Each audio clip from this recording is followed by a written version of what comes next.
Hello everyone, welcome to కథల సవ్వడి. ఈ వీడియోలో నేను అందమైన ముగ్గు వేస్తూ మీకు ఒక ఆసక్తికరమైన కథను షేర్ చేస్తున్నాను. చంద్రకళ విరాట్ ఫోన్లో క్రాంతి ఫోటో చూపెడుతూ ఎక్కడైనా చూసారా అంటూ అందరినీ ఎంక్వైరీ చేస్తూ ఉంటారు. విరాట్ క్రాంతి కన్స్ట్రక్షన్ జరుగుతూ ఉన్న బిల్డింగ్ మెట్లకి పైకి పోతూ ఉండడం చూసి చంద్రకళకు చూపెట్టి కంగారు పడుతూ క్రాంతి దగ్గరకు వెళ్తారు. క్రాంతి ఆ బిల్డింగ్ పైకి ఎక్కి కిందికి చూస్తూ అమ్మా నాన్న నన్ను క్షమించండి అని అనుకుంటూ ఉంటాడు. ఇంతలో విరాట్ చంద్రకళ కూడా బిల్డింగ్ పైకి వస్తారు. విరాట్ క్రాంతిని పిలుస్తూ క్రాంతిని వెనక్కి లాగి క్రాంతిని చెంపదెబ్బ కొట్టి పిచ్చా నీకు కాసేపు ఉంటే చచ్చిపోయేవాడివిరా ఫూల్ అంటాడు. క్రాంతి అవునన్నయ్య ఫూల్లే నేను అంటాడు. ప్రేమలో ఫూల్ అయ్యాను, ప్రేమికుడిగా ఫూల్ అయ్యాను, ఒక భర్తగా ఫూల్ అయ్యాను, ఒక కొడుకుగా ఫెయిల్ అయ్యాను, ఒక తమ్ముడుగా కూడా ఫెయిల్ అయ్యాను అంటాడు. చంద్రకళతో ఒక మరిదిగా అయితే పూర్తిగా ఫెయిల్ అయ్యాను అంటాడు. నేను ఫూల్నే అన్నయ్య అంటూ ఉంటే చంద్రకళ శాలిని చేసిన తప్పుకి నిన్ను నువ్వే ఎందుకు నిందించుకుంటున్నావు క్రాంతి అని అడుగుతుంది. క్రాంతి ఆ తప్పుకి అవకాశం ఇచ్చింది నేనే కదా వదినా, నా వల్లే కదా శాలిని మన ఫ్యామిలీలోకి వచ్చింది అంటాడు. విరాట్ అయితే తప్పు నీదైపోతుందా అని అడుగుతాడు. నువ్వు బంగారం రా, నీకేదైనా అయితే మేమందరం ఏమైపోతాంరా అంటాడు. నువ్వు ఇలా ఆలోచిస్తున్నావనే నీకు శాలిని విషయం తెలియకుండా ఆపాము. ఇప్పుడు కూడా నీకు తెలిసేలా చేసింది నువ్వు మెల్లిమెల్లిగా ఆ శాలిని గురించి తెలుసుకుని ఇలా డిప్రెషన్ ఫీల్ అవ్వకుండా ఉండాలనే అంటాడు. కానీ నీకు తెలియాల్సిన దానికంటే ఎక్కువే తెలిసింది అంటాడు. చంద్రకళ సరే ఎప్పటికైనా తెలియాల్సిందే కదా, ఇప్పుడు జరిగిన దాని గురించి ఆలోచిస్తూ బాధపడే కన్నా ఏం జరగాలో ఆలోచించడం ముఖ్యం అంటుంది. ముందు మనం ఇంటికి వెళ్దాం పద క్రాంతి అంటూ ఉంటే క్రాంతి ఏ మొహం పెట్టుకుని ఇంటికి రావాలి వదినా అంటాడు. చంద్రకళ అయితే ఒక పని చేద్దాం, అందరం కట్టకట్టుకుని దూకేద్దాం అంటుంది. మేము నిన్నిలా వదిలేసి వెళ్తే మేము ఇంట్లో మొహం చూపించలేం క్రాంతి అంటుంది. అప్పుడు నీతో పాటు మేము చేస్తాము అంటూ చూడు క్రాంతి, నేను ఏం చేసినా ఎన్ని అవమానాలు భరించినా మన కుటుంబం బాగుండాలని, అలాంటిది నువ్వు ఇలాంటి నిర్ణయం తీసుకుంటే నేను మీ అన్నయ్య ఎన్ని రోజులు పడ్డ కష్టానికి విలువేముంటుంది అని అడుగుతుంది. మనిషి ఎప్పుడు జరిగిన చెడు గురించి ఆలోచిస్తూ బ్రతకూడదు, జరగాల్సిన మంచిని ఆశించి బ్రతకాలి. మనమందరము సంతోషంగా ఉండాలనే కదా అందరం కళ్ళు కన్నాము. అలాంటిది మన కుటుంబంలో ఏ ఒక్కరూ లేకున్నా ఆ సంతోషం ఎలా ఉంటుంది అని అడుగుతుంది. క్రాంతి నువ్వు చెప్పింది నిజమే వదినా అంటాడు. తనొక్కటి లేకుంటేనే మన కుటుంబం సంతోషంగా ఉంటుంది అంటూ సరే పదండి ఇంటికి వెళ్దాం అంటాడు. అందరూ ఇంటికి బయలుదేరుతారు. ఇక కామాక్షి శృతికి జ్యూస్ ఇచ్చి చూడు ఎలా చిక్కిపోయావో అంటుంది.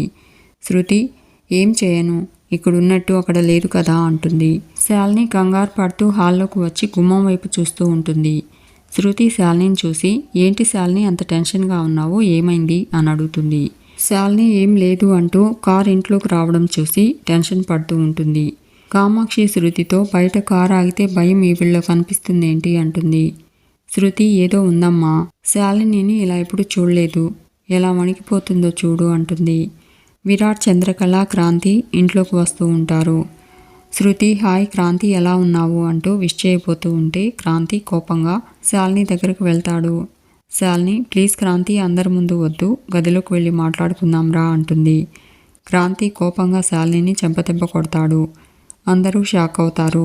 శాలిని క్రాంతి ప్లీజ్ దయచేసి నేను చెప్పేది విను అంటూ ఉంటే క్రాంతి మళ్ళీ చెంపదెబ్బ కొడతాడు.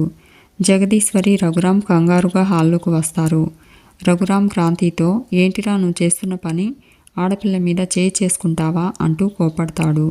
క్రాంతి ఇది ఆడదా, ఇది రాక్షసి నాన్న, ఈ ఇంటికి మన ఇంటికి పట్టిన దరిద్రం నాన్న అంటూ శాలిని మెడ పట్టుకుంటాడు క్రాంతి. అందరూ క్రాంతిని వదలమంటూ వెనక్కి లాగుతారు. శ్యామల శాలినిని పట్టుకుని చంపేంత తప్పు శాలిని ఏం చేసిందిరా అంటుంది. కామాక్షి ఈ చంద్ర మళ్ళీ ఏదో నూరు పోసుంటుంది శ్యామల అంటుంది. క్రాంతి ఇలా చెప్పే ఇన్నాళ్ళు మనందరినీ మోసం చేసింది శాలిని, మొత్తం కుటుంబాన్ని సర్వనాశనం చేయాలని కంకణం కట్టుకొచ్చింది అంటాడు. శ్యామల ఏంట్రా ఆ మాటలు, శాలిని అలా ఎందుకు చేస్తుంది, పాపం తను చాలా కోల్పోయిందిరా అంటుంది. కామాక్షి అవునరా కడుపులో బిడ్డను కూడా పోగొట్టుకుంది అంటూ ఉంటే క్రాంతి క్లాప్స్ కొడుతూ పెద్దగా నవ్వుతాడు. అయ్యో అత్త, అదంతా నాటకం ఆడింది, అసలు శాలిని ప్రెగ్నెంటే అవ్వలేదు. అదంతా తన గుట్టు ఎక్కడ బయటపడుతుందో అని తను ఆడిన డ్రామా అంటాడు. అందరూ షాక్ అవుతారు. జగదీశ్వరి, తప్పురా క్రాంతి, అలా మాట్లాడకూడదు. ఏ ఆడది తన గర్భం విషయంలో అబద్ధం ఆడదు అంటుంది. క్రాంతి, నువ్వు అమాయకురాలివమ్మా. అందరూ వేరు, ఈ శాలిని వేరు. తన పగ సాధించడం కోసం ఏదైనా చేస్తుంది. కడుపులో బిడ్డనే కాదు, కన్న బిడ్డని కూడా చంపే రకం. ఇలాంటి ఆడదాన్ని మ్యూజియంలో పెట్టాలి. యుగానికి ఒకరు పుడతారు ఇలాంటి వాళ్ళు. మహా మేధావి. చీ అంటూ, నీది ఒక బ్రతికైనా పగ కోసం ప్రేమను అడ్డం పెట్టుకుని మా జీవితాల్లోకి చేరావు. నన్ను మోసం చేసి తాళి కట్టించుకొని మా కుటుంబంలో చేరావు. ఎందుకు ఇలా చేశావు? మీ అమ్మ నీలో నింపిన పగని పీకల దాకా ఎక్కించుకొని మా కుటుంబాన్ని సర్వనాశనం చేయడానికే కదా అంటూ, ఇంకా మౌనం ఎందుకే చెప్పు. చెప్తావా లేక చంపేయమంటావా అంటూ శాలిని మెడపట్టుకుంటాడు. చంద్రకళ క్రాంతికి అడ్డుపడి వదులు క్రాంతి అంటుంది. శాలిని గురించి నీకు తెలియచేయడమే మా ఉద్దేశం, కానీ నిన్ను హంతకుణ్ణి చేయడం మా ఉద్దేశం కాదు అంటుంది. క్రాంతి, ఇంకా వదిలేయమంటున్నావా వదిన? దీనివల్ల భర్తకు దూరం అయ్యావు, మేనత్తకు దూరం అయ్యావు, అనుబంధాలకు దూరం అయ్యావు, అవమానాలు పడ్డావు, అనుమానాలు ఎదుర్కొన్నావు, లేనిపోని నిందలు మోసావు వదిన. ఆఖరికి దేవతలా చూసే నేను కూడా ద్వేషిస్తూ ఉంటే, దూషిస్తూ ఉంటే భరించావు. అయినా వదిలేయమంటున్నావా అని అడుగుతాడు. శ్యామల, ఏంటా నువ్వనేది? చంద్రని శాలిని అంటూ ఉంటే క్రాంతి, ప్రతిదానికి బలిపశువుని చేసిందత్త అంటాడు. శాలిని నిజస్వరూపం చంద్రవదిన ముందే పసిగట్టింది. కానీ నేను ఏమైపోతాను అని శాలిని మార్చాలనుకునింది. కానీ శాలిని మారలేదు. అడ్డుగా ఉందని చంద్రవదిని అందరికీ దూరం చేయాలని చూసింది. అన్నయ్యకు నిజం తెలిసి ఆ విషయం బయట పెట్టాలని చూస్తే కడుపు వచ్చిందని నాటకమాడి అన్నయ్య నిజం దాచేలా చేసింది. ఆ తర్వాత అది అబద్ధమని తెలిసేసరికి లేని ప్రెగ్నెన్సీ పోయినట్టు నటించి ఆ నింద అన్నయ్య వదినల మీద వేసింది. నేను వదినకు సపోర్ట్గా ఉన్నానని నా మైండ్ని స్పాయిల్ చేసి అన్నయ్య వదినల మీద లేనిపోనివన్నీ చెప్పి నేను వాళ్ళను శత్రువులా చూసేలా చేసింది. టాబ్లెట్స్ బయటపడ్డ రోజే నాకు ఈ విషయం తెలియచేయాలని అన్నయ్య వదిన చాలా ట్రై చేశారు. కానీ శాలిని గురించి తెలిస్తే నేను గిల్టీ ఫీలింగ్తో చచ్చిపోతానని వాళ్ళు నిజాన్ని దాచారు అంటాడు. కామాక్షి, అంటే ఆ టాబ్లెట్స్ అని అడుగుతుంది. క్రాంతి, నాన్నకు గతం గుర్తు రాకుండా చేయడానికి వాడినవే అంటాడు. రఘురామ్ జగదీశ్వరికి సారీ చెప్పి నాన్నను చంపాలని చూసింది చంద్రవతిని కాదు, ఈ రాక్షసే అంటాడు. నాన్నకి స్పృహ వస్తే చంద్రవతిని తప్పు చేయలేదని చెప్తారని చంద్రవతిని అమ్మ అక్కును చేర్చుకుంటుందని వినాయక చవితి రోజు నాన్నను చంపాలని చూసింది అంటాడు. రఘురామ్ మైండ్ డిస్టర్బ్ అవడంతో రఘురామ్కి గతం గుర్తొస్తుంది. శాలిని తనను బ్రతిమలాడిన విషయం గుర్తు చేసుకుని, రఘురామ్ నా మెడిసిన్ మార్చిన విషయం చెప్తే జగదీశ్వరి తనను చంపేస్తుందని బ్రతిమలాడింది.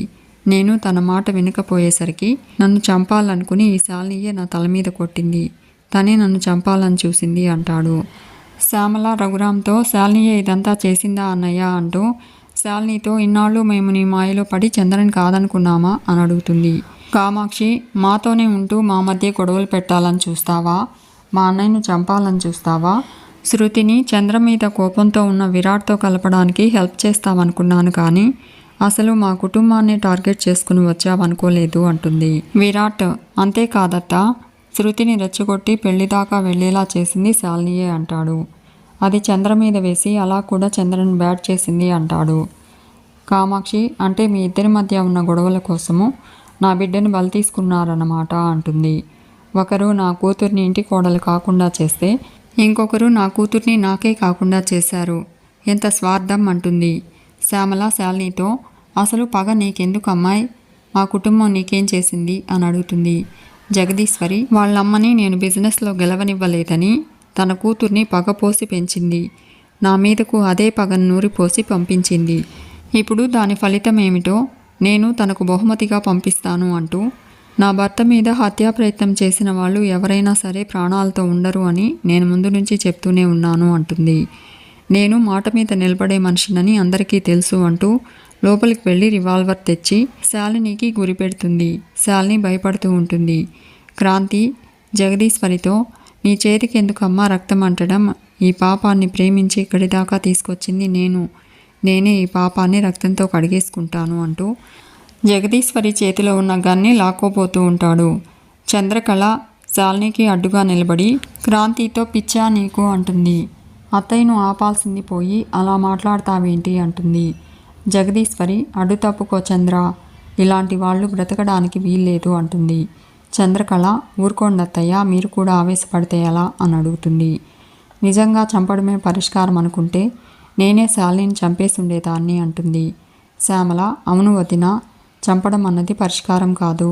ఏ తాళినైతే అడ్డం పెట్టుకుని ఇంట్లో చేరిందో అదే తాళితో లైఫ్ అంతా ఒంటరిగా బ్రతకాలి. అదే తనకు సరైన శిక్ష. తను ప్రాణాలు తీయాలనుకున్న కుటుంబమే తనకు ప్రాణభిక్ష పెట్టిందనే పశ్చాత్తాపంతో జీవితాంతం తను కుములుతూ బ్రతకాలి అంటూ క్రాంతితో బయటకు గెంటేరా దాన్ని అంటుంది.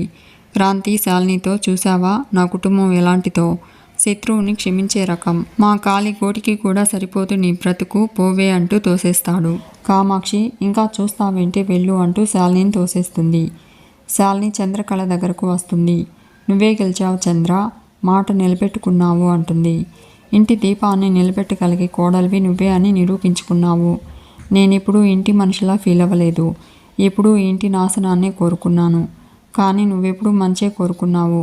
ఇంకా చెప్పాలంటే నాలో మార్పు తేవాలని కూడా ట్రై చేశావు.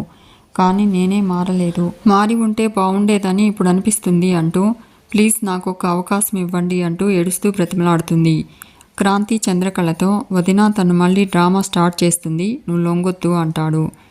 ఇక క్రాంతి చంద్రకళతో వదిన తనను వెళ్ళిపోమని చెప్పు అంటాడు. శాలిని ఇన్ని రోజులు చంద్రను ద్వేషించే నేను ఈరోజు మీ అందరూ తన మీద చూపించే ప్రేమకు లొంగిపోయాను. నాకు తనలా మీ అందరి ప్రేమను పొందాలని ఉంది అంటుంది. క్రాంతి పాలు పోసి పెంచినంత మాత్రాన పాము కాకుండా పోదు అంటూ నీలో నిలువెల్లా విషమే అంటాడు. నీలాంటి దానికి క్షమాభిక్ష పెట్టడమే ఎక్కువ, పోవే అంటాడు. శాలిని వెళ్ళిపోతూ ఉంటుంది. జగదీశ్వరి చంద్రకళను ప్రేమగా దగ్గరికి తీసుకుంటుంది. విరాట్ హ్యాపీగా జగదీశ్వరి చంద్రకళని చూస్తూ ఉంటాడు.